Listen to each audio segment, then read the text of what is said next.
Kemarin kita ketika sholat Jumat udah ngebahas sekilas tentang makna dari ayat yang pertama turun kepada Rasulullah SAW, surat Al-Alaq ayat 1-5, bahwa pesan yang ada di dalam paragraf itu tentang dua hal, dan ini menjadi modal buat kita ketika kita belajar menjadi hamba Allah, belajar hidup di antara hamba-hamba Allah, belajar menjadi lebih baik, belajar menjadi lebih dekat kepada Allah Subhanahu wa Ta'ala. Dua hal yang terkandung di dalam paragraf pertama yang turun kepada Nabi. Yang pertama adalah tentang belajar yakin kepada Allah bahwa Allah itu maha kuasa, berkuasa menciptakan, menghidupkan, mematikan. Allah lah yang mengajarkan segala ilmu yang tadinya kita tidak mengerti. Jadi belajar mengagungkan Allah Subhanahu wa Ta'ala. Bahasanya ada di kalimat Iqra bismi rabbikal ladzi khalaq. Bacalah dengan nama Tuhanmu yang telah menciptakan. Di situ kalau dalam bahasa fikih disebut dengan ilmu rububiyah. Iqra bismi rabbika, dengan nama Rabbmu. Di situ ada rububiyah. Apa itu rububiyah? Rububiyah artinya Allah maha menciptakan, maha memelihara, maha memiliki, maha kaya, dan seterusnya. Makanya susah kalau kata Rob ini diterjemahkan dalam bahasa Indonesia, karena terjemahannya tidak sederhana seperti istilah Tuhan, tapi dia ada semacam peran gitu. Kalau Tuhan saja mungkin hanya sekedar simbol, tapi kalau Rob itu ada perannya. Dia yang menciptakan, dia yang berkuasa, dia yang menentukan, dia yang memelihara, yang memberi rezeki, yang memiliki. Ini semuanya makna Rabb atau rububiyah. Sehingga pesan pertama dari ayat yang turun kepada Nabi di awal itu adalah belajar mengagungkan Allah Subhanahu wa Ta'ala setinggi-tingginya. Mengagungkan Allah di sini bukan hanya dalam bentuk ucapan lisan, tetapi mengagungkan Allah yang lebih dalam lagi adalah ketika kita yakin kepada Allah Subhanahu wa Ta'ala di dalam hati. Karena banyak orang yang mengagungkan Allah dengan lisan tetapi hatinya tidak beriman, maka itu disebut dengan orang-orang munafik. Wa minan nas may yaqulu amanna billahi wa bil yaumil akhir wa ma hum bimu'minin.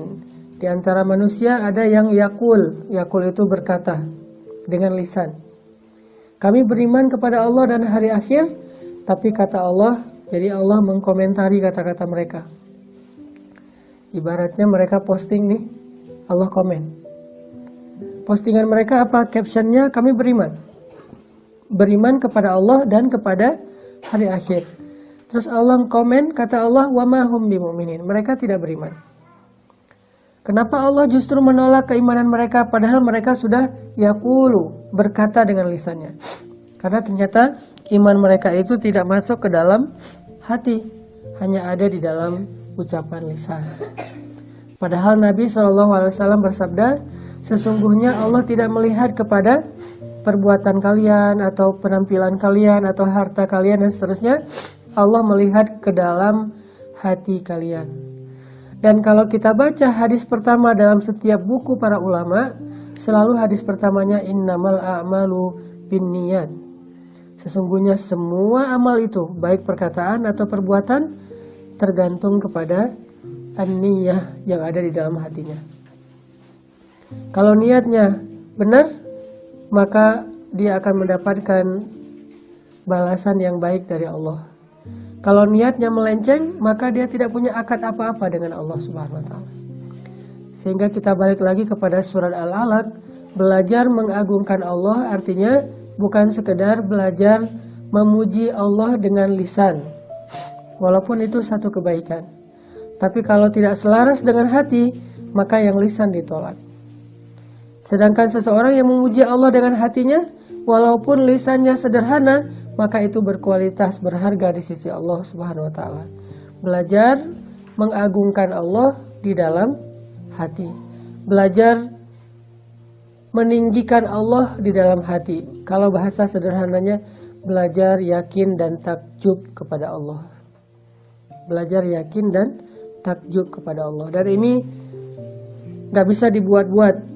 Kita harus tanya ke dalam hati kita masing-masing. Kalau bahasa Nabi, istafti qalbak, tanya kepada hatimu. Istafti qalbak, tanya kepada hatimu. Bukan coba kamu ucapkan dengan lisanmu, bukan. Coba kamu ekspresikan dengan penampilan kamu, bukan. Tetapi istafti qalbak, coba minta fatwa, minta pendapat dalam hatimu. Apakah hati itu benar-benar yakin dan takjub kepada Allah Subhanahu wa taala. Sebaliknya, begitu dia yakin kepada makhluk, berarti dia tidak mengamalkan pesan pertama dari Al-Quran. Ketika dia takjubnya kepada makhluk, apalagi kepada diri sendiri, yang kita kenal dengan istilah ujub. Dari kata ajabah atau takjub atau ujub, jadi bahasa Indonesia takjub, ujub itu sama aja. Ketika dia takjub kepada dirinya, namanya ujub. Dan berarti dia tidak lagi mengamalkan pesan pertama yang turun kepada Rasulullah. Kalau udah kayak gitu susah menjadi orang yang taat kepada Allah. Karena takjub kepada Allah ini artinya meninggikan Allah setinggi-tingginya. Kemudian pesan keduanya adalah merendahkan diri kita serendah-rendahnya. Khalaqal insan min 'alaq, yang menciptakan manusia dari segumpal darah. Mimmaniyyi yumna, kalau di surat Al-Qiyamah disebut diciptakan dari maniyin yumna, dari setetes air yang dipancarkan. Dan istilah airnya juga disebutkan oleh Allah, saking rendahnya manusia. Berarti pesan yang awal-awal disampaikan Allah kepada Rasulullah, bisa dibilang kuliah pertamanya Nabi itu bukan gimana cara membaca huruf. Sampai akhir hayat juga Nabi tidak bisa membaca huruf. Tapi kuliah pertama yang disampaikan Allah kepada Nabi adalah materi Allah Maha Tinggi, manusia itu rendah. Allah Maha Kuasa, manusia itu tidak berdaya. Allah Maha Kaya, manusia itu fakir. Allah Maha Menghidupkan, manusia itu dihidupkan. Allah Maha Kuat, manusia itu lemah. Allah Maha Menolong, manusia itu butuh pertolongan. Alam yajidaka yatiman fa'awa wa wajadaka dhallan fahada wa wajadaka ailan fa'aghna. Itu pesan yang sama seperti yang ada di dalam surat Al-Alaq ayat 1-5. Jadi bisa dibilang tentang kebesaran Allah dan kerendahan manusia. Kebesaran Allah ini bisa dibilang dengan istilah azamatullah atau ma'rifatullah atau akidah, sedangkan kerendahan manusia bisa disebut dengan istilah at-tawadu. Itulah ternyata tema pertama dalam Islam, bab akidah dan bab tawadu, dan ini satu paket. Ketika seorang manusia meninggikan diri, pasti akidahnya udah gak benar. Ketika manusia meninggikan Allah, otomatis harusnya dia menjadi lebih rendah di hadapan Allah, merasa lebih rendah. Nggak mungkin dua hal ini berjalan sama. Artinya dia tinggi, Allah tinggi, itu nggak mungkin. Ketika dia meninggikan diri, berarti dia merendahkan Allah. Ketika dia meninggikan Allah, berarti dia merendahkan diri. Ini sesuatu yang udah jadi satu paket. Nggak mungkin seseorang menjadi lebih taat kepada Allah dalam keadaan ujub kepada diri sendiri. Itu nggak mungkin. Nggak mungkin seseorang menjadi lebih taat kepada Allah dalam keadaan sombong. Itu nggak mungkin. Kenapa? Karena itu menyalahi kaidah dari Allah. Syarat ketika kita ingin menjadi lebih taat kepada Allah, kita harus merendahkan diri kita serendah-rendahnya di hadapan Allah. Dan bukan hanya fisiknya yang rendah, tapi juga hatinya yang direndahkan. Artinya dia merasa bahwa dirinya bukan siapa-siapa. Merasa bahwa dirinya Bukan apa-apa, merasa dirinya tidak berdaya di hadapan Allah, butuh kepada Allah, takut kepada Allah, itulah kerendahan hati di hadapan Allah Subhanahu wa taala, sehingga dengan itu dia merasa harus selalu bergantung kepada Allah, berharapnya hanya kepada Allah Subhanahu wa taala. Ini pesan pertama yang disampaikan Allah kepada Nabi, bab akidah dan bab tawadu. Nanti disebutkan lagi di ayat berikutnya, Iqra wa rabbukal akram alladzi 'allama bil qalam. Ini tentang apa? Akidah. Allah lah yang maha mulia, Allah lah yang punya ilmu, Allah lah yang mengajar. Allah. Allamal insan ma lam ya'lam, baru kita yang mengajarkan manusia apa yang mereka tidak tahu. Jadi kalau Allah tentang kehebatannya, kalau manusia tentang kelemahannya. Itulah tema pertama yang turun. Kalau ngomong tentang Allah, keagungan Allah. Kalau ngomong tentang diri, kelemahan kita, kekurangan kita, ketidakberdayaan kita, kealpaan kita, dosa-dosa kita. Itu yang disebut. Sehingga dengan demikian seseorang menjadi lebih taat kepada Allah Subhanahu wa taala. Jamaah yang dirahmati Allah Subhanahu wa taala, kalau kita perhatikan salah satu penyebab seseorang itu menolak kebenaran agama, seperti yang disampaikan Nabi dalam hadis Muslim, salah satu yang menyebabkan seseorang itu menolak kebenaran agama itu karena sifat sombong. Jadi lawan dari tawadu adalah sombong.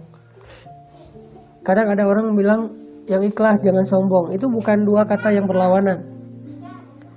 Di Indonesia itu banyak dari kita menggunakan dua istilah yang kadang-kadang sebetulnya dia nggak klop gitu. Kalau tawadu lawannya sombong, kalau ikhlas lawannya riya. Apa bedanya sombong sama riya? Kalau sombong itu dalam urusan dunia, kalau riya itu dalam urusan agama atau ibadah.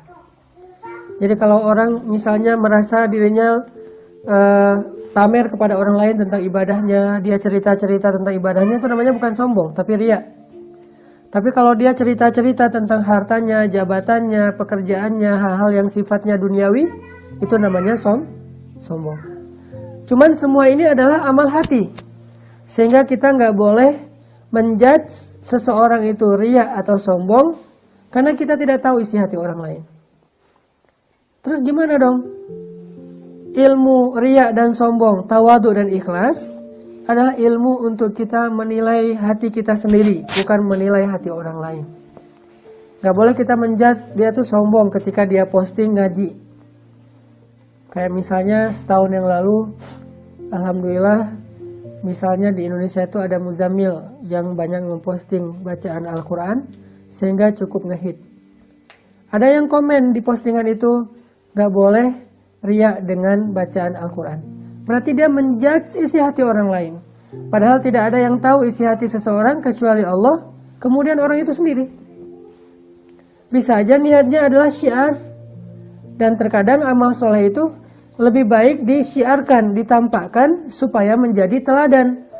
Muncullah hadis Nabi, siapa yang memberikan teladan yang baik, man sanna sunnatan hasanah. Bagaimana akan jadi sunnah hasanah kalau tidak ditampakkan? Berarti nggak semua amal itu harus disembunyikan. Karena kalau disembunyikan, tidak ada yang meniru. Tidak menjadi tren. Alhamdulillah gara-gara Muzamil tampil, manggung, akhirnya membaca Al-Quran itu menjadi tren. Tanpa harus mengubah penampilan. Dulu Muzamil sebelum kita buat Pemuda Hijrah, beliau membaca Al-Qurannya udah bagus. Cuman tidak manggung dengan gaya aktivisnya. Lalu saya bilang, Muzamil ganti penampilan, coba pakai baju flanel kotak-kotak biasa standar, pakai kupluk kalau perlu. Walaupun sekarang udah normal lagi, pakai kupluk, coba baca Quran, jadi imam. Mudah-mudahan itu jadi tren yang positif, karena kita dulu punya misi membuat tren yang menghilangkan gap antara youth sama Islam. Itu misi Pemuda Hijrah.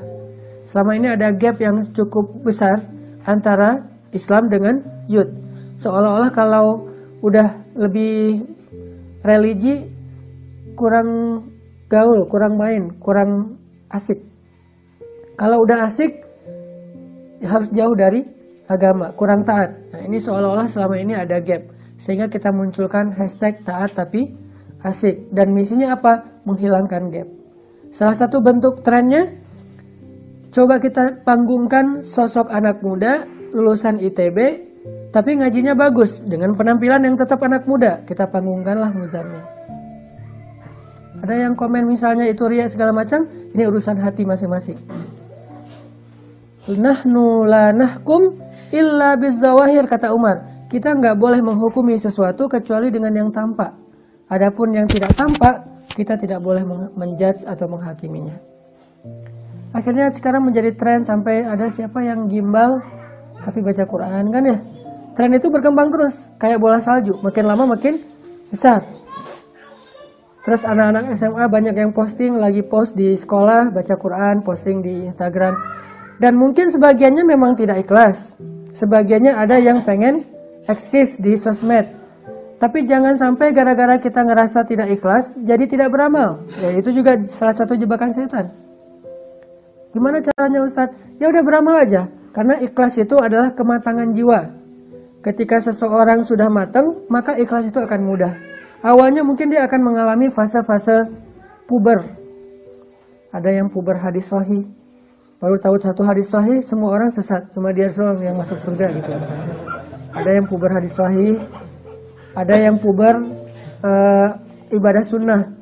Padahal ibadahnya sunnah, tapi orang diwajibkan. Kamu harus. Allah aja nggak menyuruh dia untuk melakukan itu dengan kata harus. Nabi aja nggak mengharuskan gitu, tapi dia haruskan kepada orang lain. Ada yang puber dengan zikir-zikir.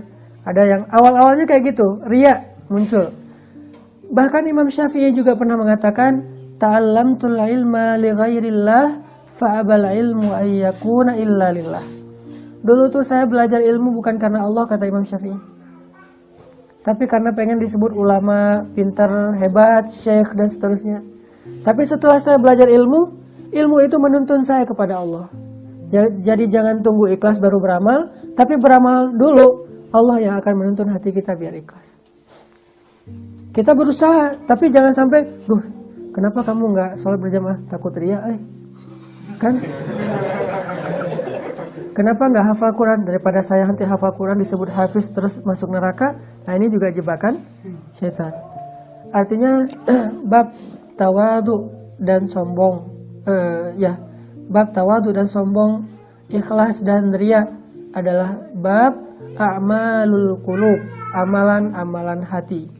Karena dia amalan hati, la ya'lamuha illallah, tidak ada yang tahu kecuali Allah. Innahu alimun bidzatis sudur. Jadi jangan sampai kita menghakimi orang lain dengan sifat sombong ataupun riya. Cukup kita menilai diri kita, saya ini ikhlas apa riya, tawadu apa sombong, dan hanya kita yang tahu setelah Allah Subhanahu wa taala. Jadi di dalam banyak hadis disebutkan salah satu penyebab orang menolak Islam itu karena sombong, bukan karena nggak ngerti. Salah satunya Abu Jahal. Abu Jahal itu bisa dibilang mungkin lebih ngerti Islam, Al-Quran dan hadis daripada kita. Bahkan Abu Jahal tuh mungkin nggak pernah mendengar hadis dhaif. Semua yang didengar itu hadis sahih. Kenapa sahih? Orang dengarnya langsung dari Rasul ya. Nggak ada, kata Abu Jahal tuh ada tuh hadis riwayat Bukhari ya. Nggak ada di zaman Abu Jahal hadis riwayat Bukhari. Orang Bukhari juga belum lahir.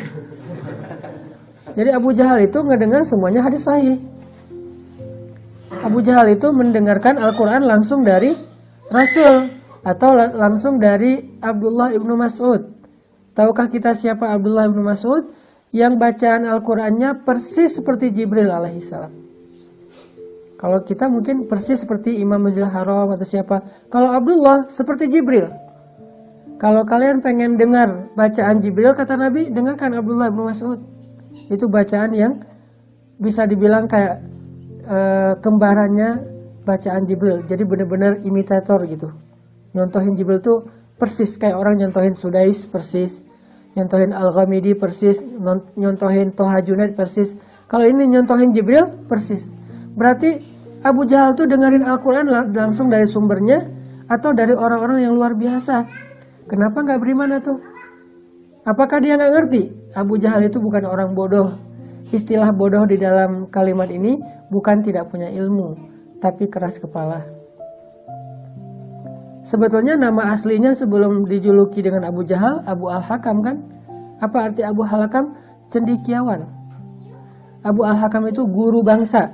Jadi kalau orang Arab bingung tentang masalah satu sejarah, nanyanya ke Abu Jahal. Kalau orang Arab bingung tentang masalah nasab, karena ilmu nasab ini ilmu penting, dan kita juga nggak mempelajari ilmu nasab dengan baik. Buktinya kita kakek juga kadang-kadang udah lupa namanya siapa ya. Cuma ingat nama ayah, kadang nama kakek lupa, atau nama buyut minimal urutan keempat di atas kita udah lupa pasti. Siapa nama buyut kamu? Tahu, yang penting juga saya bin siapa gitu. Itu juga kadang-kadang kebalik, jadi nama mertua ya. Terlalu menghayati. Pak ditanya, emang kamu udah punya mertua? Belum sih. Ini saking semangatnya mau nikah. Abu Jahal itu menghafal nasab orang Arab, teman-teman. Semua orang yang ada di Mekah, dia tahu nasabnya sampai kepada Ibrahim. Dan modal menghafal nasab inilah yang menyebabkan kenapa Allah turunkan Al-Quran dan hadisnya di Arab. Karena orang Arab itu bagus dalam menghafal riwayat. Gak kebalik namanya. Seandainya Al-Quran turunnya di Indonesia, pasti udah banyak banget pemalsuan. Karena kita tidak terbiasa menghafal nasab dari si fulan, fulan dari si fulan, fulan. Itu kan agak rumit ya, dan membosankan. Saya dulu kenapa nggak ngambil jurusan hadis? Saya malas ngafal-ngafal nasab. Baca hadis itu jangan cuma menghafal teksnya. Teksnya mungkin cuma 2 baris, tapi nasabnya bisa 10 baris. Nama ini nggak boleh kebalik dengan nama itu. Kenapa nggak boleh kebalik? Karena kalau udah kebalik, nggak sezaman. Gimana dia akan mendengar hadis? Kalau ada yang 2 orang seolah-olah dia mendengarkan hadis padahal tidak sezaman, berarti namanya hadis munqati, hadisnya dhaif. Sehingga yang membuat seseorang itu disebut hadisnya lemah atau hadisnya kuat bukan teksnya, tapi kadang riwayatnya. Nah, orang Arab terbiasa menghafal riwayat. Makanya dengan itulah Allah menjaga Islam sampai sekarang. Belajar Al-Quran pakai riwayat, belajar hadis pakai riwayat. Disebut dengan istilah sanad kalau di kita. Walaupun bukan wajib menghafal sanad, cuman tetap harus ada yang melakukannya, kayak fardu kifayah. Di antara kaum muslimin, ada yang harus menghafal sanad Al-Quran dan sanad hadis. Kalau dia sudah, maka kewajiban yang lain gugur, kayak memandikan jenazah. Kenapa? Dialah penjaga Al-Quran dan hadis. Dan orang kayak gini akan ada terus sampai kiamat. Jadi kita nggak perlu khawatir Al-Quran itu akan dihilangkan dengan dibakar di New York, nggak perlu khawatir. Karena ketika hari pembakaran Al-Quran di New York, hari yang sama ada wisuda penghafal Al-Quran di Gaza sebanyak 21.000 anak. Jadi kata Allah, mereka ingin memadamkan cahaya Allah, tapi Allah justru menyempurnakan cahayanya walaupun mereka tidak suka. Memang kayak gitu sifatnya. Di hari atau di minggu pertama yang sama dengan dibakarnya Al-Quran di New York, di minggu yang sama diadakanlah wisuda Al-Quran para penghafal Al-Quran di Gaza sebanyak 21.000 anak. Dan itu mereka ngafal Qurannya cuma 1 bulan. Berarti 1 hari 1 juz. Kita baca sejuz juga kadang-kadang kewalahan, mereka hafal 1 bulan. Setelah 1 bulan menghafal, murojaah diulang dan udah lancar. Dan kita juga menghafal Al-Kafirun nggak beres-beres ya. Surat paling panjang di Al-Quran buat kita mungkin Al-Kafirun, karena muter terus nggak selesai-selesai.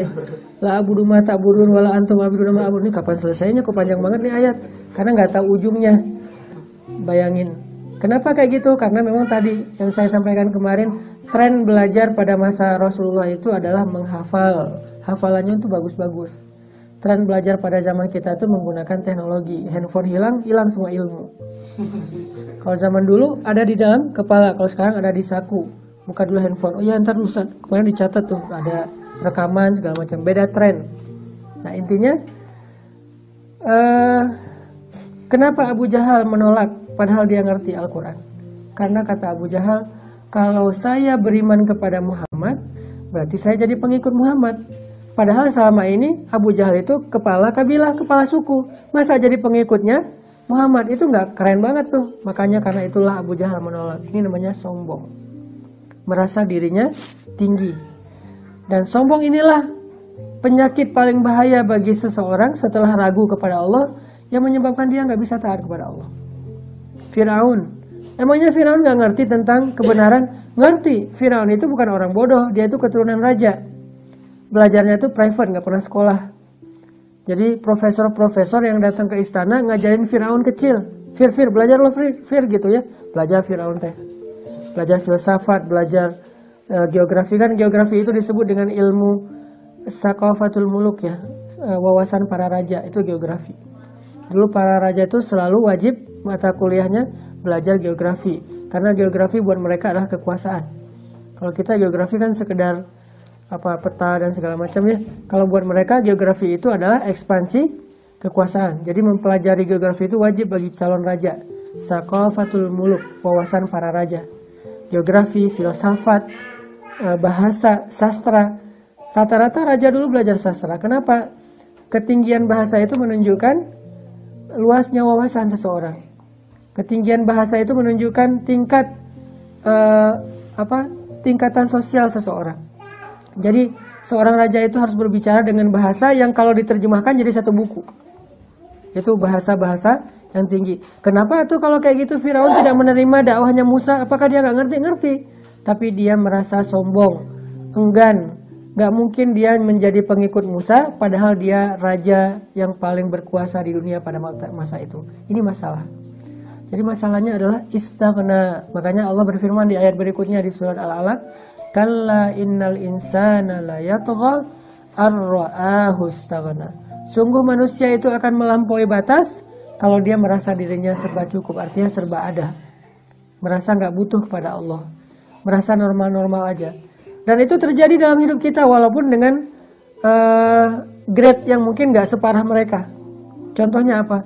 Kita itu jadi lebih taat kepada Allah kalau kita lagi banyak masalah. Kayak gitu kan yang sering kita rasain. Giliran baru diputusin, sholatnya khusyuk. Kemarin diputusin, misalnya malam diputusin. Itu dia azan subuh. Itu azan subuh paling baper. Makanya azan subuh terbaik menurut saya orang yang baru diputusin. Itu azannya enak banget.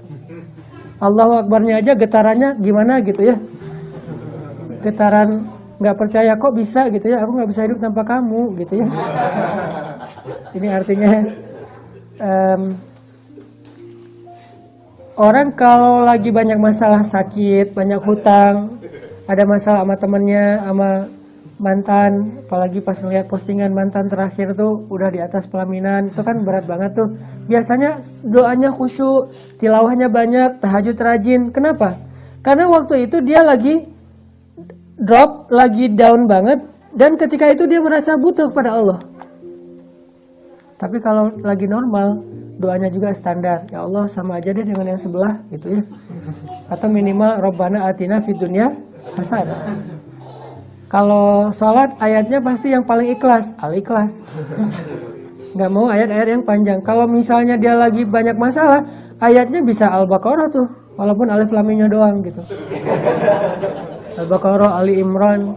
Kenapa bisa kayak gitu? Karena seseorang ketika lagi ngerasa normal, dia nggak ngerasa butuh sama Allah, dan saat itu dia nggak jadi taat.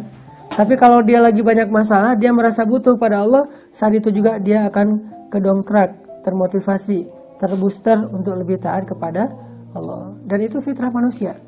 Masalahnya, kenapa kita sering ngerasa nggak butuh kepada Allah, padahal hidup kita 24 jam di tangan Allah. Inilah sombong. Terlalu yakin bahwa kita masih bisa hidup sehari lagi atau bahkan setahun lagi. Terlalu pede bahwa uang kita tuh banyak. Padahal banyak orang yang nggak bisa menahan kematian walaupun dia orang kaya. Dan itu udah entah berapa juta orang kayak gitu. Dia orang kaya banget tapi nggak bisa nahan kematian, tuh buktinya. Mau meninggal ya meninggal aja walaupun dia kaya raya. Bahkan dia punya satu negara mungkin, seorang raja. Mencari obat supaya bisa hidup kekal. Seperti Raja Qin kan, Raja Cina. Dia takut kematian, akhirnya dia suruh dokter nyari obat ke seluruh dunia. Ketemulah obat yang dibuat dari air raksa, malah mempercepat kematiannya. Kalau nggak salah Raja Qin itu meninggal di usia yang masih muda.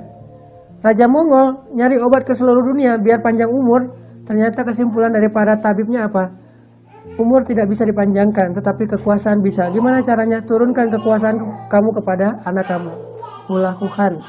Tapi dia tetap meninggal. Artinya berkuasa, punya harta, dan seterusnya. Sebetulnya udah banyak contoh bahwa itu tidak mengkekalkan manusia. Tapi tetap aja kita kadang-kadang ngerasa, saya nggak butuh-butuh amat lah sama Allah. Sehingga ketika Allah panggil, nggak harus datang langsung. Nggak butuh-butuh amat lah sama Allah. Sehingga kita ketika sholat, nggak terlalu ingat Allah. Ingat justru dengan kerjaan-kerjaan kita. Ini artinya teman-teman yang dirahmati Allah, yuk kita belajar sifat tawadu. Pertama, tawadu kepada Allah artinya kita merasa butuh kepada Allah. Dari situ kita akan dapat semangat untuk lebih taat kepada Allah Subhanahu wa Ta'ala. Lihat nanti bagaimana Allah Subhanahu wa Ta'ala mengubah kehidupan seseorang dari di atas tiba-tiba jatuh sedalam-dalamnya atau serendah-rendahnya. Orang yang tadinya sehat-sehat aja tiba-tiba langsung lumpuh misalnya, na'udzubillah. Orang yang tadinya kaya tiba-tiba diuji dengan miskin.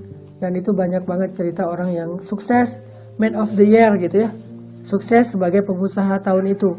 Anak muda dan pengusaha. Tahun depannya tiba-tiba ada di dalam penjara. Dan itu cerita kayak gitu banyak. Pejabat yang tadinya ngerasa congkak, angkuh kemana-mana pakai forrider. Gak lama kemudian, 5 tahun kemudian ada di penjara. Dan sekarang jumlahnya banyak di penjara. Ada yang 15 tahun, 17 tahun, 10 tahun. Ada yang bahkan belum divonis tapi udah menjalani sekitar 1 tahun di dalam penjara. Artinya kehidupan seseorang itu sebetulnya sangat butuh Allah. Kita ngerasa kadang-kadang kita normal-normal aja padahal kita udah melenceng.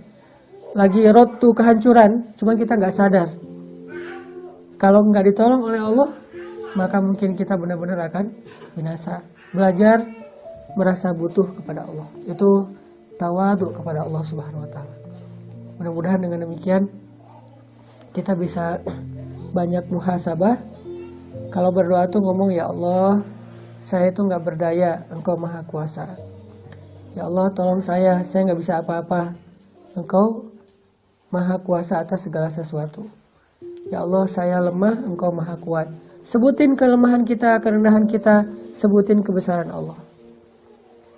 Baru kita akan khusyuk dalam berdoa, insya Allah.